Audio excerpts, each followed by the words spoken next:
जय श्री कृष्ण। आप सभी का हमारे YouTube चैनल पर हार्दिक स्वागत है। आज की इस वीडियो में आप सभी रसपान करेंगे होलिका दहन और होली से संबंधित पौराणिक कथा। आइए सुनते हैं। हिंदू कैलेंडर के अनुसार वर्ष के अंतिम माह फाल्गुन मास पूर्णिमा को होलिका दहन होता है। होली की पौराणिक कथा 4 घटनाओं से जुड़ी हुई है। पहली होलिका और भक्त प्रहलाद, दूसरी कामदेव और शिव, तीसरी राजा पृथु और राक्षसी ढूंढी और चौथी श्री कृष्ण और पूतना। लेकिन उक्त सभी में होलिका और भक्त प्रहलाद की कथा को ही सबसे अधिक मान्यता प्राप्त है, क्योंकि इसी घटना की याद में होलिका दहन करके दूसरे दिन भक्त प्रहलाद के बचने की खुशी में धुलेड़ी का त्योहार मनाया जाता है।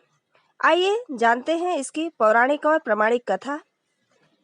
ऋषि कश्यप और दिति के 2 बलशाली पुत्र हिरण्याक्ष और हिरण्यकश्यप थे और 2 पुत्रियां सिंहिका और होलिका थीं। हिरण्याक्ष धरती को जल में डुबो दिया था, तो भगवान विष्णु ने वराह अवतार लेकर हिरण्याक्ष का वध किया था। सिंहिका को हनुमान जी ने लंका जाते वक्त रास्ते में मार दिया था। अब बचे हिरण्यकश्यप और होलिका। इन्हीं की ये कथा है। एक बार की बात है, त्रैलोक पर विजय प्राप्ति के लिए हिरण्यकश्यप ब्रह्मा की तपस्या में लीन था। असुरराज हिरण्यकश्यप की तपस्या से प्रसन्न होकर ब्रह्मा जी ने उसे वर मांगने को कहा, तो उसने कहा कि अमरता का वरदान चाहिए। ब्रह्मा जी ने कहा कि असंभव तो नहीं है, कुछ और वरदान मांगो। तो उसने कहा कि आपके बनाए किसी प्राणी, मनुष्य, पशु, देवता, दैत्य, नागादि किसी से मेरी मृत्यु ना हो। मैं समस्त प्राणियों पर राज्य करूं। मुझे कोई न दिन में मार सके, न रात में, न घर के अंदर न घर के बाहर। यह भी कि कोई न किसी अस्त्र के प्रहार से और न किसी शस्त्र से, न भूमि पर न आकाश में, न पाताल में न स्वर्ग में। ब्रह्मा जी तथास्तु कहकर उसे वर प्रदान करके अंतर्ध्यान हो गए। हिरण्यकश्यप जब तपस्या में लीन था, तभी उसी दौरान देवों ने असुरों पर आक्रमण कर उन्हें परास्त कर दिया था और देवराज इंद्र हिरण्यकश्यप की गर्भिणी पत्नी कयाधु को बंदी बनाकर ले गए थे।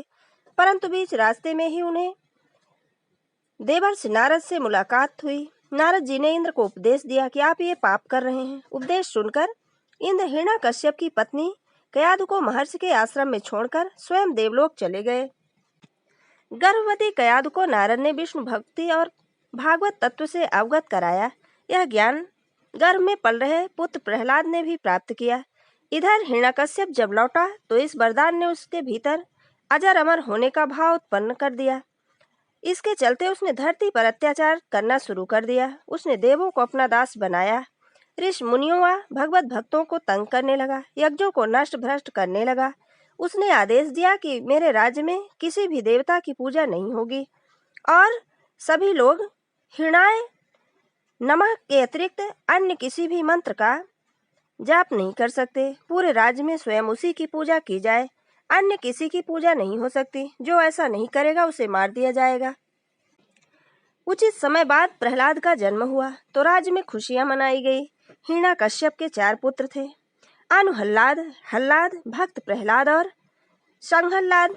प्रहलाद का उपनयन संस्कार करके उसे गुरुकुल भेजा गया। कुछ समय बाद हिरण्यकश्यप को यह जानने की उत्सुकता हुई कि गुरुकुल में मेरे पुत्र ने क्या सीखा। उसने भक्त प्रहलाद को बुलाकर उनसे पूछा, तुमने गुरुकुल में क्या सीखा? प्रहलाद ने कहा कि भगवान विष्णु की नवधा भक्ति सीखी।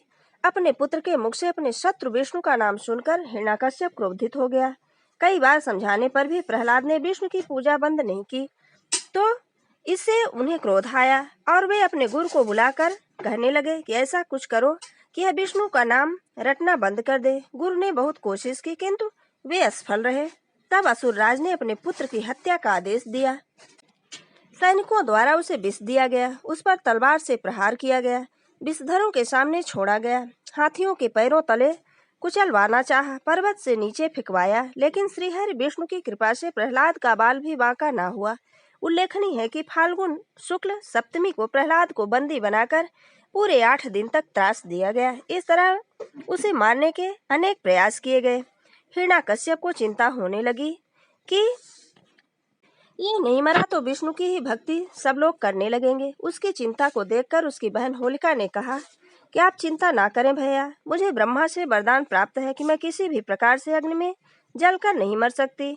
अग्नि में तो सभी भस्म हो जाते हैं। तब हिरण्यकश्यप ने अपनी बहन होलिका से कहा कि तुम प्रहलाद को अपनी गोदी में लेकर अग्नि में बैठ जाओ, जिससे वह जलकर भस्म हो जाएगा। होलिका को वरदान था कि उसे अग्नि तब तक कभी नहीं हानि पहुंचाएगी जब तक कि वह किसी सद्वृत्ति वाले मानव का हित करने की नहीं सोचेगी। होलिका यह बात भूल गई थी। वह अपने भाई की बात को मानकर अपने भतीजे प्रहलाद को गोदी में लेकर अग्नि में बैठ गई। उस दिन फाल्गुन मास की पूर्णिमा थी। सद्वृत्ति वाले प्रहलाद को मारने के प्रयास में होलिका स्वयं जलकर राख हो गई और प्रहलाद श्री हरि विष्णु का नाम जपते हुए अग्नि से बाहर आ गया। यह देखकर हिरण्यकश्यप और भी ज्यादा क्रोधित और चिंतित होने लगा।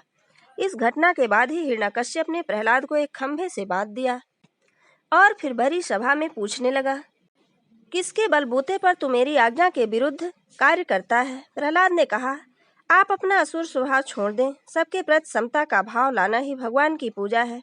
हिरण्यकश्यप ने क्रोध में कहा, तू मेरे सिवा किसी और को जगत का स्वामी नहीं बना सकता। कहाँ है वह तेरा जगदीश्वर? इस खंभे में है जिससे तू बंधा है। यह कहकर हिरण्यकश्यप ने खंभे में घूंसा मारा। तभी खंभा भयंकर आवाज करते हुए फट गया और उसमें से एक भयंकर डरावना स्वरूप प्रकट हुआ, जिसका सिर सिंह का और धड़ मनुष्य का था। पीली आंखें, बड़े नाखून, विकराल चेहरा और तलवार सी लपलपाती जीभ, यही नरसिंह अवतार थे। उन्होंने तेजी से हिरण्यकश्यप को पकड़ लिया और संध्या की बेला में न दिन था न रात, सभा की देहली पर न बाहर था न भीतर, अपनी जंघा पर रखकर न भूमि में न आकाश में, अपनी नखों में अस्त्र से न शस्त्र से उसका कलेजा फाड़ डाला। हजारों सैनिक जो प्रहार करने आए, उन्हें भगवान नरसिंह ने हजारों भुजाओं और नख रूपी शस्त्रों से खदेड़ कर मार डाला। फिर क्रोध भरे नरसिंह भगवान सिंहासन पर जा बैठे।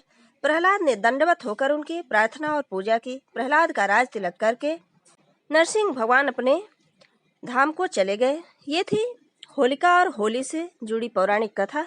अगर हमारा ये वीडियो आपको अच्छा लगे तो लाइक जरूर करें और मित्रों के बीच में शेयर करना बिल्कुल ना भूलें। जय श्री कृष्ण। धन्यवाद।